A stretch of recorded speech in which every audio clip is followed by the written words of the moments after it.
Welcome back to Wellness by Designs. I'm your host, Andrew Whitfield Cook. And joining us again today is Carolyn Ledowsky, nearly Dr. Carolyn Ledowsky, who's a naturopathic practitioner, clinician, researcher who specialises in methylation issues. And today we're going to be discussing indeed that and her research. Welcome back to Wellness by Designs. Carolyn, how are you going? I'm well, Andrew. Great to be back again. Great to be speaking with you again. This is it's a vital piece of research that you're doing, because there were some sort of hints along the way, but I think we should get into it. And I should say, for all those people who might not have listened to Carolyn's previous podcasts, listen to those as well, because you'll learn a heck of a lot of the backstory that we're going to be talking about today. So we've spoken about your research before. Can you give us an update on what's happening with that and where it'll be lying with your PhD project? It's very nearly at the end, Andrew. I'm very pleased to say. It'll be the final submission in December. So at the moment, it's head down, 12 hours a day writing and just pulling it all together, which is it's very, very exciting. So yes, it's been a long 4 years, but I will be very glad to get to the end of it. I got to say though, 4 years, like I mean, you are a machine. Anybody who's worked with you, anybody who knows you, you're a machine. But this has taken other people, not this, but other people's PhD projects can take 4, 5, 7 years. You've done a heck of a lot in 4 years. What is this based on with regards to the research, though? Have you seen this exponential increase in what we're going to be talking about today? Look, it's really interesting. And as my PhD supervisor, one of Amy Steele, said to me, you had so much knowledge about MTHFR and methylation and folic acid and methylfolate coming into this. So it may not be that I have learned more. I certainly have about methodology. I certainly have about how you approach the research, because at the very beginning, she said to me, you know nothing, you have to let the research guide you. And so that is a very difficult process for a practitioner who knows clinically the effect that she can get from methylfolate as opposed to folic acid, particularly in fertility. So it is a completely different skill set to actually start at the very beginning and say, you know nothing, the research must guide you.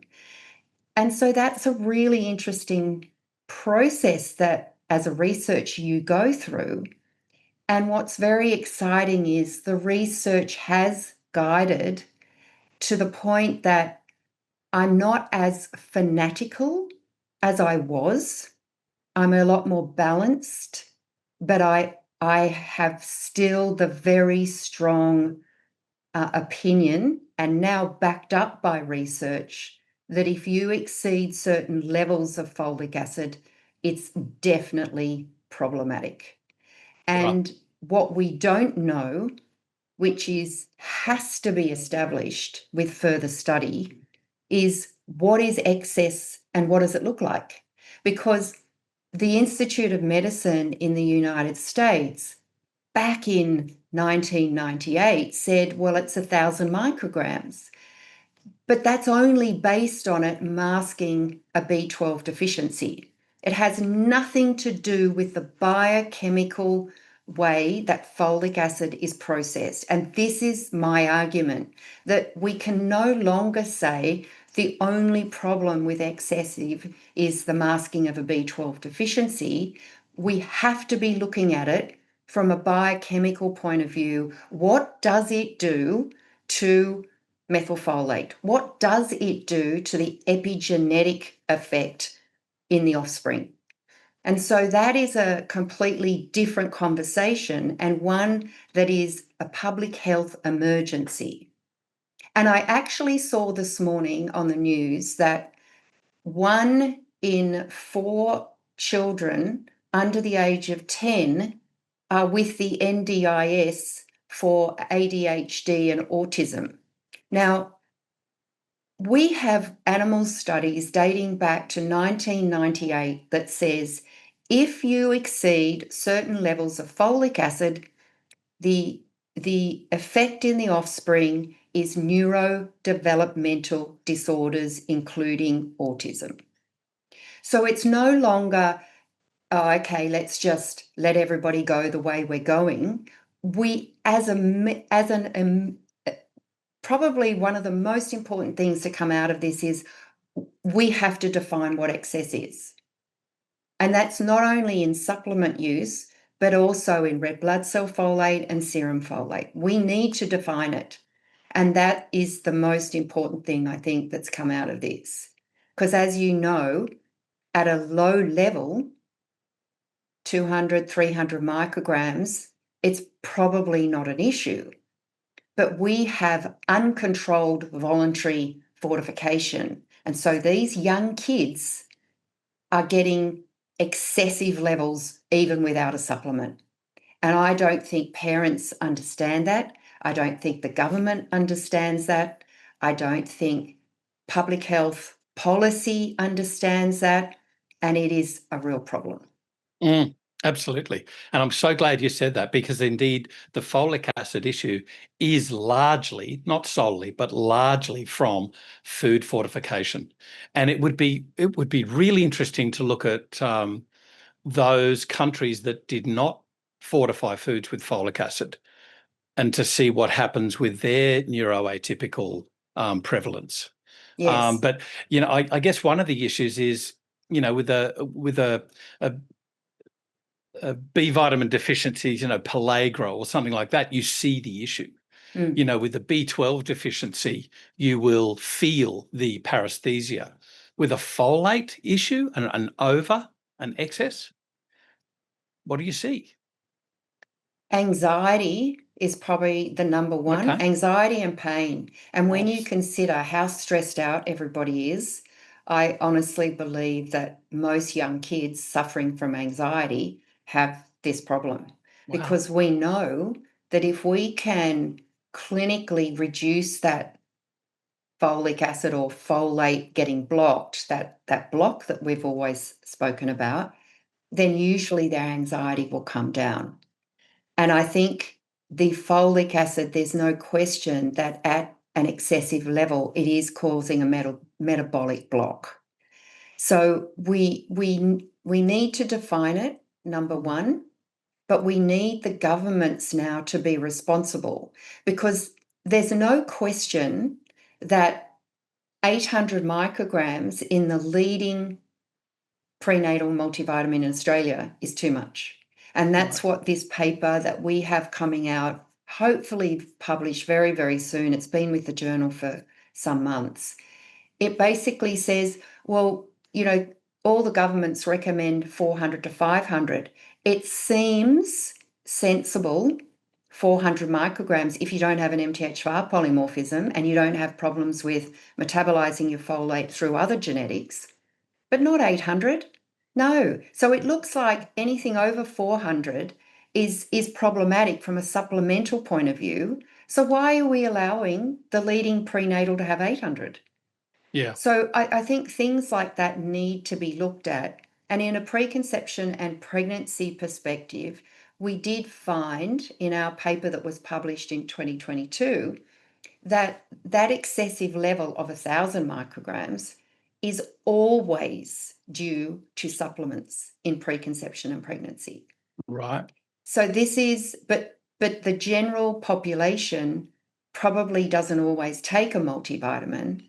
And so you're right, from their perspective, if it's going to be excessive, it will be from food. But if someone takes a multi, it's probably 400 micrograms. We don't have many multivitamins, as far as I know, with folic acid above 400 micrograms in this country. But we do have a prenatal.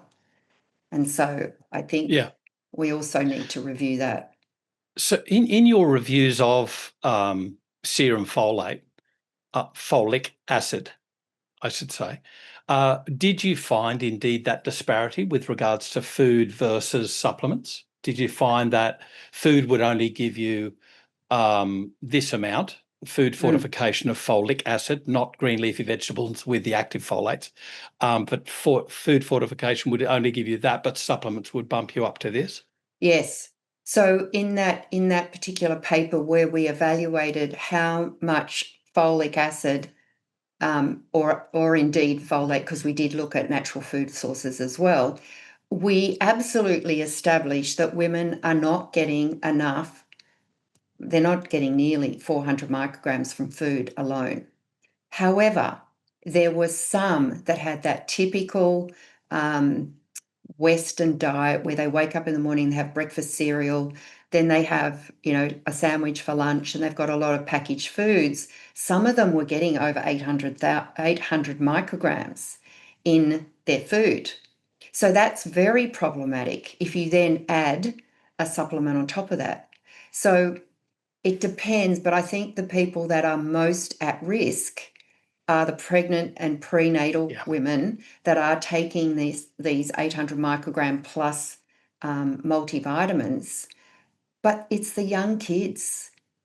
And if it's a neurodevelopmental disorder because of the epigenetic effect, then it's every newborn if mum has taken excessive levels of folic acid.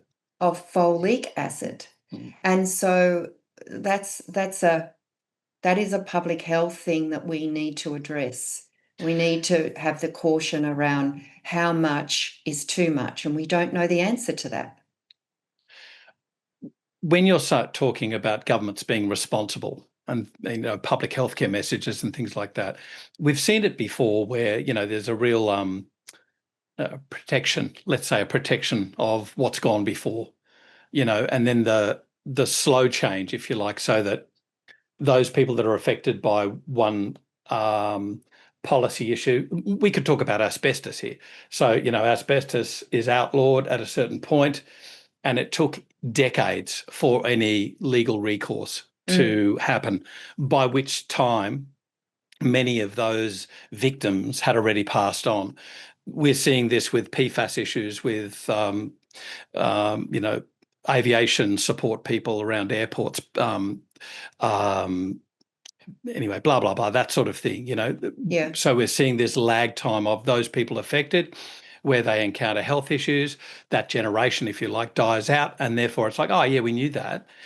Now it's a real big issue sort of thing. I'm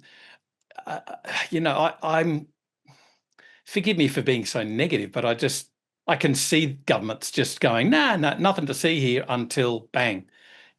3 generations later, when things have changed, they'll go, oh, sure, we knew about that. Yeah, look, I don't think it's an easy thing because you're talking about a worldwide public health policy. And we're not saying that folic acid is a no-go zone.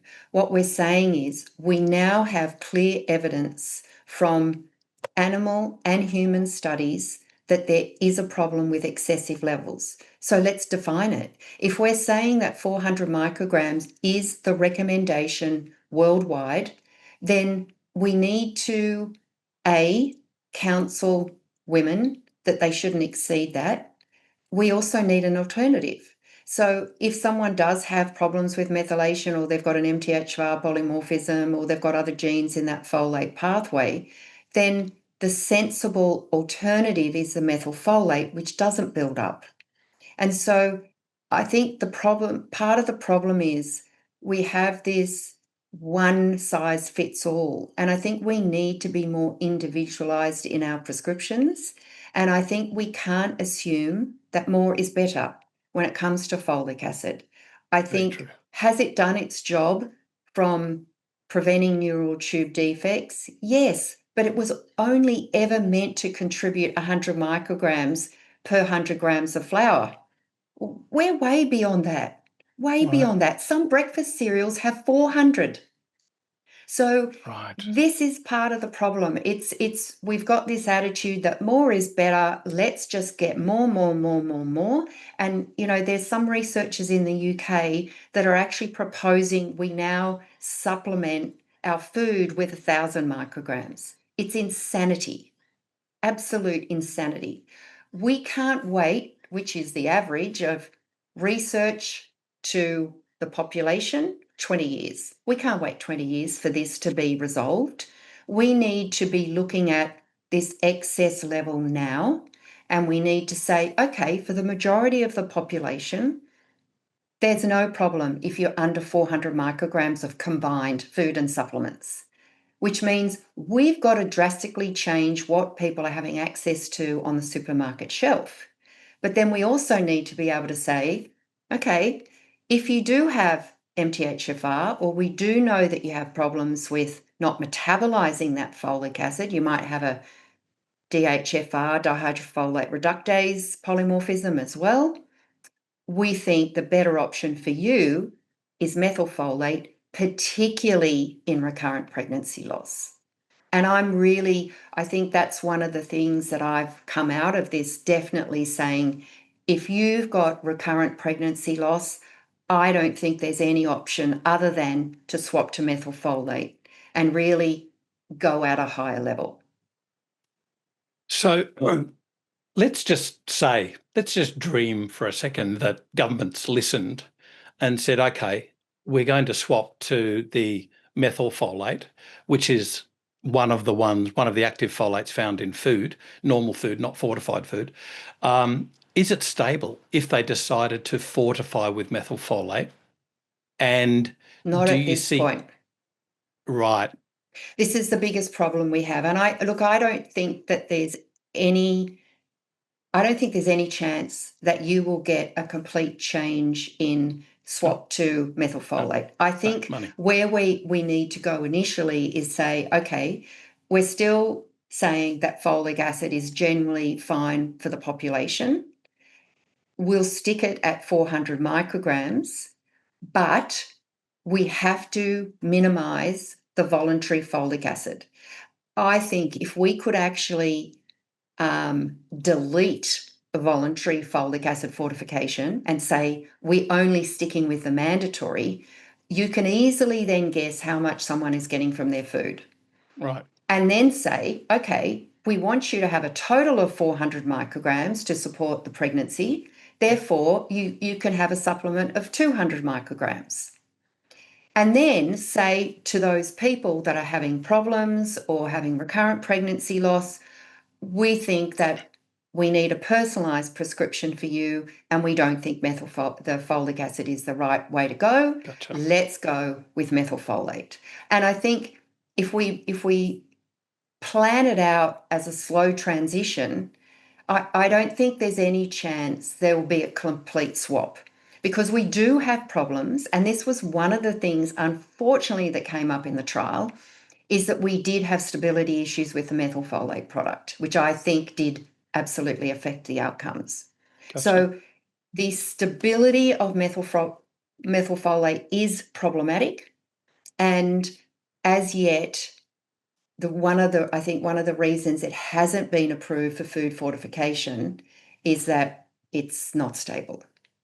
Gotcha. And it's only in certain instances that you could improve that stability. So I think it is a problem, and we probably need to just say, keep the methylfolate in the supplements. But then, given what we went through, stability is key. And I have to question a lot of the research that's come before that's used methylfolate and hasn't found it to be therapeutic, particularly in fertility and with MTHFR, whether that's part of the problem, because they didn't check I don't know of any other study that actually did test stability of the product. Wow.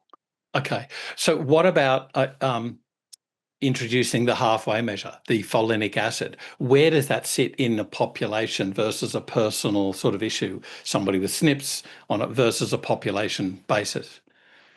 Food fortification I'm talking about here. It's definitely stable. And that's one of the huge advantages of folinic, is it is stable, and you could absolutely put it in food instead of folic acid with no problem. And would that be a good interim step? Probably, particularly for food fortification. Yeah. It's still, in my mind, though, not the ideal, particularly for those people with MTHFR who have got recurrent pregnancy loss, and also to prevent if you're using it in fortification, yes. But in terms of preventing the epigenetic effect, you still need that methylfolate. So that would depend on a conversion issue. It would be an individualised, I think, approach. But from food fortification, yes, it's so stable, and it would be a very good choice. From a healthcare policy and costing issue, A, would it be viable? B, if you're thinking about subpopulations that might be affected by a methylation SNP and would require methylfolate more than just the folinic acid. And then you've got to think about the testing. I mean, at the moment, anybody trying to get a methylation SNP tested, you've got to qualify by basically having what is it, a cleft palate or a baby with cleft palate previously or something. Yeah. So it's almost like you have to have been proven to have had an issue with your pregnancy, not just no pregnancy. It's a And real I really strange. think that all women with recurrent pregnancy loss should fit into that category. You've had a Right. problem.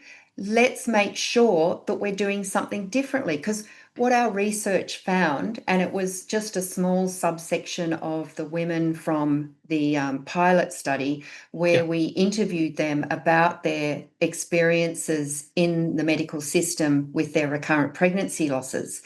And there's a real there's a lot of different problems when we look at this recurrent pregnancy loss situation, because these women are not pregnant, but they're not pregnant. They're getting Mhm. pregnant usually with no problem whatsoever.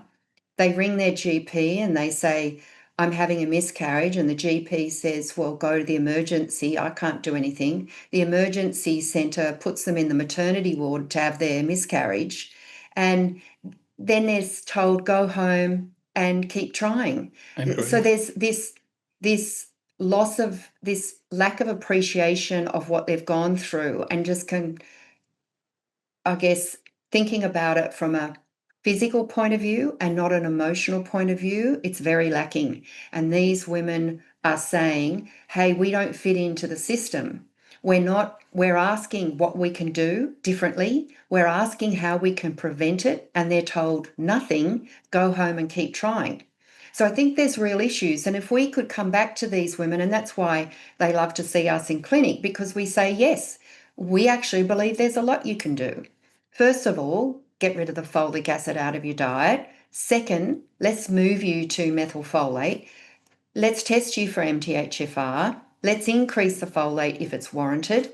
And let's look at all the other. And if they say there's nothing physical, that's when I say, great, perfect. And 85% of the time, they will get pregnant naturally. So I think there's a lot we can do if we're a bit more individualized in the approach, and Yeah. we put these women that are having recurrent pregnancy loss not into the mainstream medical system, but we're saying, okay, we accept that what we need to do for you is actually very different.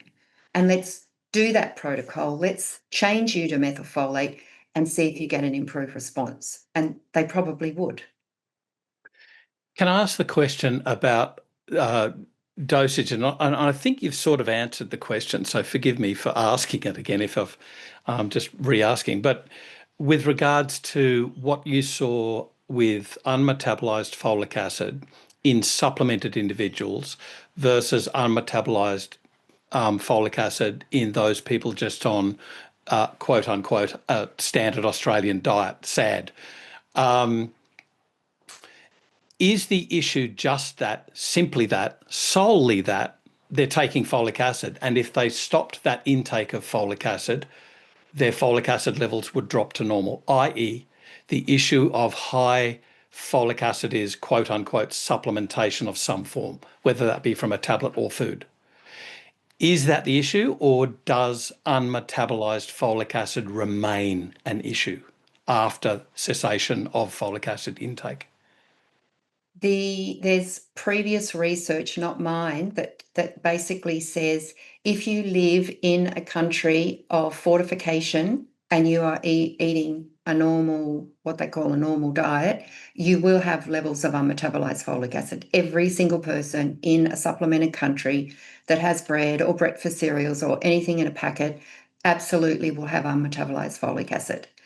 One of the things we found in the trial, though, that was very exciting is that the women on the folic acid had really high levels of unmetabolized folic acid. The women on the methylfolate did not. It was really low. Well, hang on. So that would indicate, therefore, that the issue is supplementation, i.e. tablets, not food No, fortification. we took them all off. Every single person in the trial was off folic acid-based foods. And that was what was totally unique about this trial, is that was one of the only trials in the world to take people off the food fortified with folic acid and also to include the male partners. And what was really interesting is that the male partners were the ones mostly with a homozygous MTHFR. Right. Not the women. And yet we do nothing for men.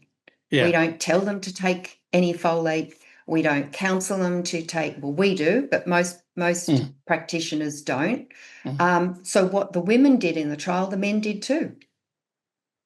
They had to go off the folic acid foods. They had to take their prenatal multivitamin, and they did exactly the same. But it was really interesting that it was the men. And we know from previous research, there is a lot of research around how folic acid affects sperm. And those people, those males with MTHFR polymorphisms have been shown to have azoospermia, oligozoospermia, and infertility. And there's multiple studies that reinforce that and back that up. It raises a really interesting question regarding the prevalence of neuroatypical issues, disorders, if you like, in young children, male to female prevalence. Yeah. Wow. Absolutely. I know. Yet again. Yeah, but it's so interesting. And I guess what I've got to really sit down now is pull all this together in a sensible way, because as I said, I just don't think there's any hope in public health policy changing overnight. It's just not going to happen. No, but no way. if we're saying, hey, 400 micrograms is the recommendation, then why are we allowing more than that? You know, we have to, and we can't have this attitude that more is better with folic acid, because we know it's not. Is part of it also balance, i.e. we're seeing an issue with B6, vitamin B6. It's being, in my opinion, a little bit lambasted in that we're seeing toxicities, but is it largely? Is it solely? I don't know. But I don't know of a naturopath who would use massive doses of B6 solely for an extended period of time without supplementing with other B vitamins, preferably activated. Indeed, it was the natural health practitioners in this country that sort of lobbied, and the companies which lobbied for the activated B vitamins to be listable. You know why I think that is happening, the whole B6 issue? Tell me. So we need, B6 has a lysine residue in it, right? So to metabolize B6, you need lysine. We have come off 5 years of a high viral load. And everybody, in my opinion, is lysine deficient. We have proved hundreds of times in clinic, if we give lysine, the B6 comes down instantly, like within weeks. Wow. So I believe this whole issue is a lysine deficiency and has nothing to do with B6 toxicity. That's a big statement. But I do, because wow. How can you then explain that you give someone lysine for 3 weeks and their B6 comes back to normal? And they're not necessarily, and we put them back on the B6, keep the lysine in, and there's no toxicity. Because you need lysine to metabolize your B6. Yeah. Wow. Wow, that's an interesting comment. I'm going to look into that. Yeah. Because if you look at the the Australian Bureau of Statistics, the ABS, and you look at their nutrient sort of deficiencies over lifespans, B6 in young women and I'm going to say middle-aged women, but the sort of mature woman, they're huge. Yeah. Wow. I need to think about that to think even of questions I can ask. Well, I've been doing that in clinic for probably 8 years. If I see B6 elevated, I give lysine, it comes straight Yeah. back down. Wow. Mm. Cool bananas. Okay, let's go back to your research because you said earlier about your attitude towards changing folic acid and things like that. Is there any other messages that we need to heed that you've learnt along your journey with your research? Yes, I'm more absolutely 100% determined to ensure that men are included in preconception care across the board.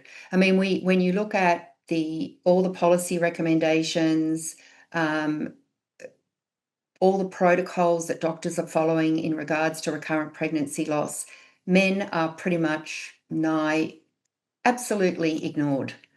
And so I think we can't expect all these women to be pin cushions in IVF and doing all the right thing and taking all the supplements and being injected with hormones and everything else, and then just ignore the men and go, oh, well, it's not your issue.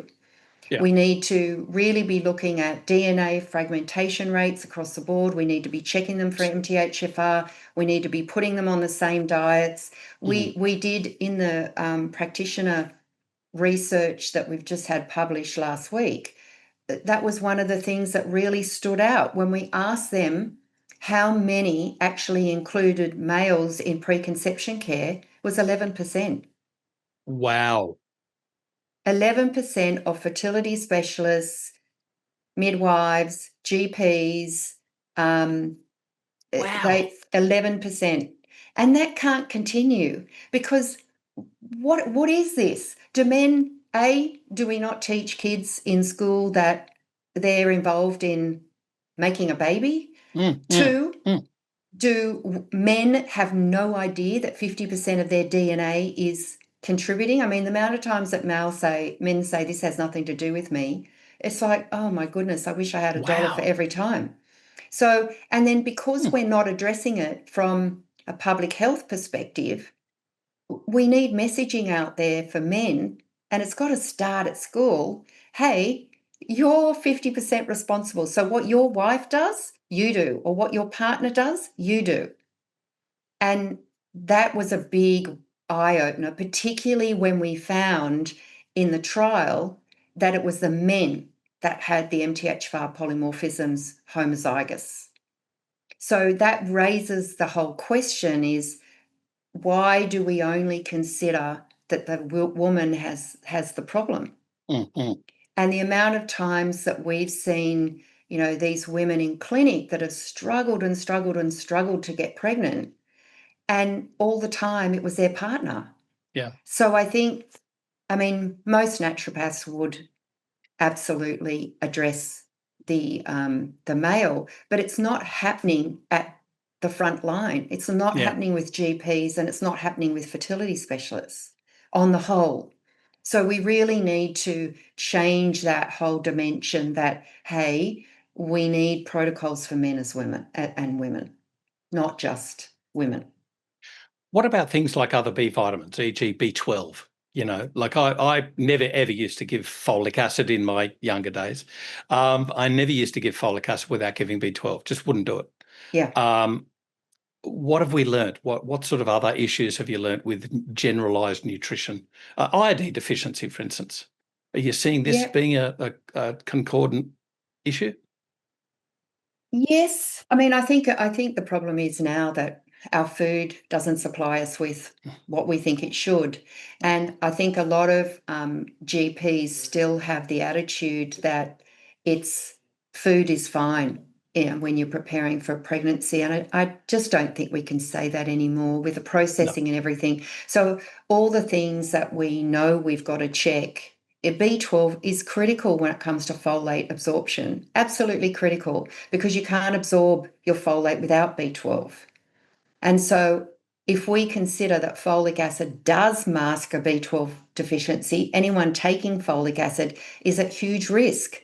And so I think we've got to be checking those, absolutely. And as a general rule, we don't give isolated B vitamins without the whole package.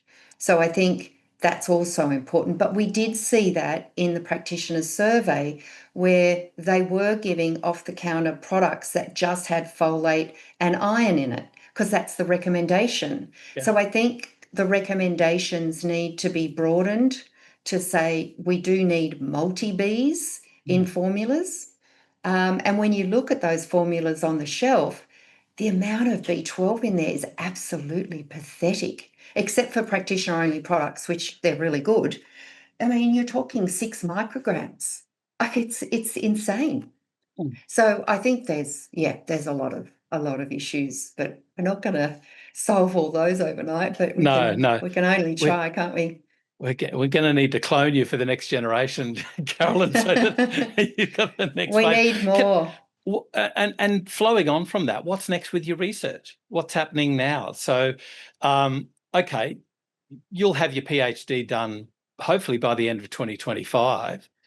What's next for Dr. Carolyn Ledowsky? Oh, well, it's a really good question, and I'm not sure yet.